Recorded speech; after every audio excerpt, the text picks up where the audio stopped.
Okay, so from this to दिस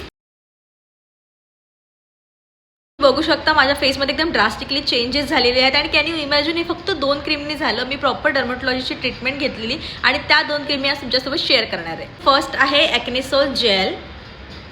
ह्याच्यामध्ये क्लिंडामॅसिन आहे, जे की तुमचे पिंपल्स किंवा पिंपलच्या आतमध्ये पल्स असतो, ज्याच्यामध्ये बॅक्टेरिया असतं, इन्फेक्शन असतं, फंगस असतो, तो एकदम दूर करण्यामध्ये ही हेल्प करते. आणि ही मी सकाळी लावायची, एक 2-3 तास लावायची. ती सुकल्यावरती प्रॉपर मग मी फेसवॉश करून टाकायची. सो नेक्स्ट आहे बेन्झॉइल पॅराडाईज जेल 2.5%.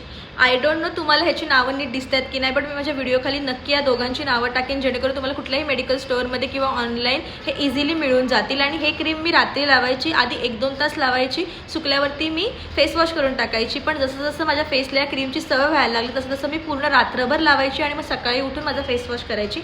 आणि हे सुद्धा मला माझ्या डर्मॅटॉलॉजिस्टनीच सांगितलेलं. आणि अजून एक गोष्ट, मी ही व्हिडिओ अजिबात यासाठी बनवत नाही की तुम्ही ह्या 2 क्रीम परचेस करा आणि लावा. मी ही व्हिडिओ यासाठी बनवते की माझ्यासारखी ॲक्ने किंवा ऑइली ॲक्ने प्रोन स्किन भरपूर लोकांची आहे, सो त्यांना एक हेल्प होईल. आणि ह्या क्रीम यूज करायच्या आधी तुम्ही तुमच्या डॉक्टर किंवा डर्मॅटॉलॉजिस्टना विचारू शकता. तुम्ही तुमच्यावरती पॅच टेस्ट करा, स्किनवरती रेडनेस किंवा इरिटेशन होत नाही आहे ना, हे सगळं चेक करा आणि मगच या 2 क्रीम यूज करा. बाकी तुम्हाला काय डाऊट असेल तर कमेंट सेक्शनमध्ये नक्की विचारा. बाकी भेटू पुढच्या व्हिडिओत. बाय.